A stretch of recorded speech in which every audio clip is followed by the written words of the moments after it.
Welcome back everybody to the Search Show 24/7. This is episode 22 of Arrow entitled Darkness on the Edge of Town. So, let's get right into it. Nobody can know my secret. Alright guys, Arrow, it's the second to the last episode for the season finale. And it's really building up to a very great season finale. This was a great, fantastic, it wasn't very action-packed, but very suspenseful. It was one of those type of episodes where it really had you on the edge of your seat. You was kind of worried about certain characters. You want to make sure they make it out on time. You want to make sure they you have that feeling that I don't know if they're gonna make it in time, or I hope they don't get caught. So I really like the pacing of this episode because Arrow. What's so good about it is it has very great action scenes and is known for their great action scenes. But sometimes you need to have that suspenseful moment that just to grab you on the seat to make you catch your breath. And I just like the the pace of it. Now everything is really like coming to a head. Like Oliver, he's at the point where he wants to talk to his mom about the whole situation, about the kidnapping, about him being or her being involved with Tommy's dad and stuff. And it's just a lot that he wants to talk to his mom about since he found out that she was kind of in on this whole plot. So that was very good to see that he was kind of struggling to to come to terms with that and come to grips with that, because it is hard for him, because last episode he had to admit to himself that he was wrong about his mom and that she's been working on the wrong side of this whole conflict. And it's hard for him because it is his mom. So I really like that aspect of this episode. Another thing that was really good, or at least that I thought was good, that you got to see Diggle in the suit. He filled out the suit good. It kind of it threw you for a loop at first, because at first he's talking, Oliver's talking to his mom, and then the house gets broken into and they both get knocked out. So you think it's the Black Arrow guy, or the Mystery Hood guy, or the Black Arrow guy. So you're like, oh no, hope Oliver gets out of there. And that's what I'm talking about, that stuff that gets you on the edge of the seat. But then you figure out that it was all Diggle and Oliver's plan to get Oliver's mom to kind of confess and really see what's going on. So I thought that was very smart, and that was handled very well, because it was a little twist. Well, it wasn't really a little twist, it was a big twist, and it really paid off at the end. So I really enjoyed that. They took a different approach to try to get some information out of their mom.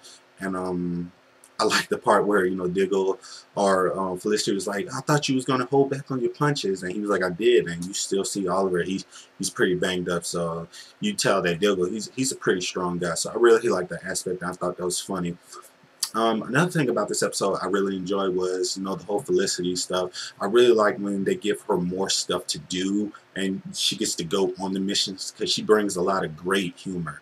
She has that very witty humor, and when you put her humor with like Oliver's, very deadpan type humor that he has, it really works well, to where I want to see them in a relationship more than I want to see, Oliver and the other chick in a relationship, because I don't really like Oliver and Laurel together. And I was really disappointed that he went back to her and she took her back, because that whole relationship, it doesn't really work out for me.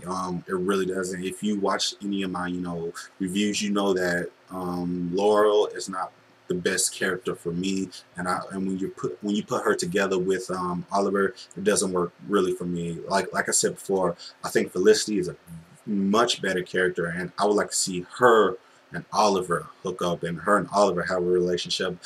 So the only thing I really didn't enjoy about this episode is that kind of Oliver and Laura got back together, and that was kind of disappointing to me.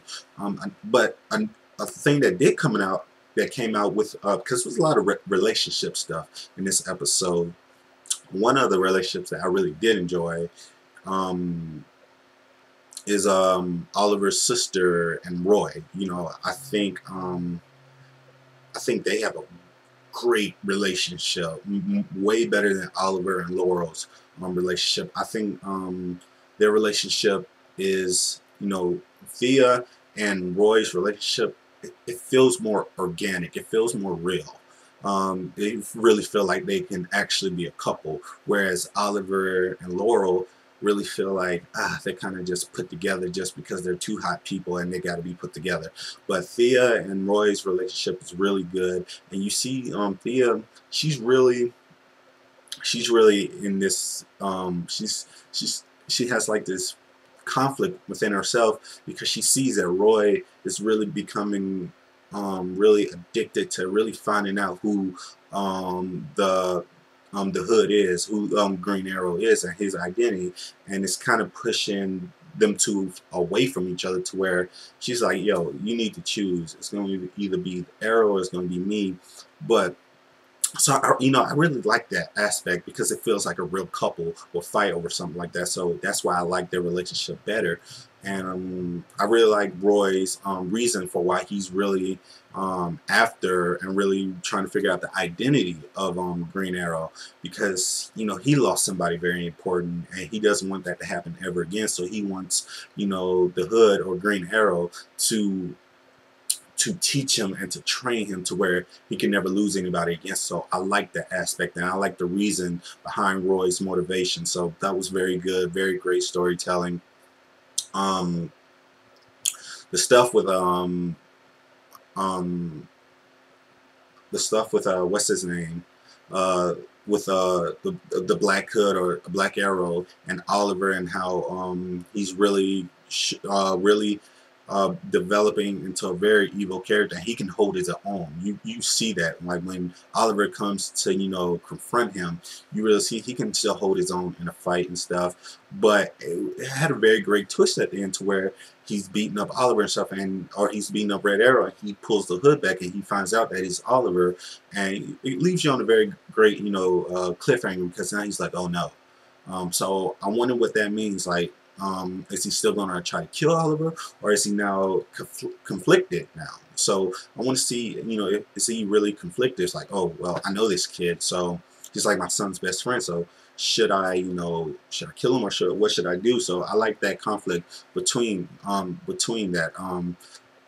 Another thing that's really becoming obvious is how Merlin, or Tommy, is he's kind of slowly progressing, becoming evil, or it has that in his eyes, so where you see where Oliver goes to his job and says, yo, I told you should have been with Laurel and you should have did this, so you need to try to fix it up. But then he goes to try to fix it up with Laurel, and he sees Oliver and Laura hooking up and stuff, so you see that he feels betrayed again. So you don't know what's going to happen. Is he going to expose Oliver for who he is, or is he going to keep that inside and just start becoming evil? Because if I'm not mistaken, he is a bad guy in the comics. So that I think he's going down the path to becoming evil. So that I would like to see that play out a little bit more. So I think once we get the season finale, and once season 2 starts to begin, we're going to get a lot more of Tommy, going to the dark side. Another thing that was very interesting is Yao Feng died. Yao Feng died, got shot in the head. The flashback sequence was it was short. It wasn't as impactful, or it wasn't as exciting as it usually is, but it still had its great moments, and that great moment to where Yao Feng died was very intense. I didn't see that coming. Took me by surprise. Overall, it was a fantastic episode. I really did enjoy it. Other than the whole Laurel and Oliver getting back together was just a disappointing thing, because I didn't want to see that happen. But overall, I still enjoyed it. Great. Can't wait for next week's season finale. What did you guys think? What do you guys think is going to happen in the season finale? So please comment below. Let me know. And as always, guys, this is the Search Show 24/7. Be easy.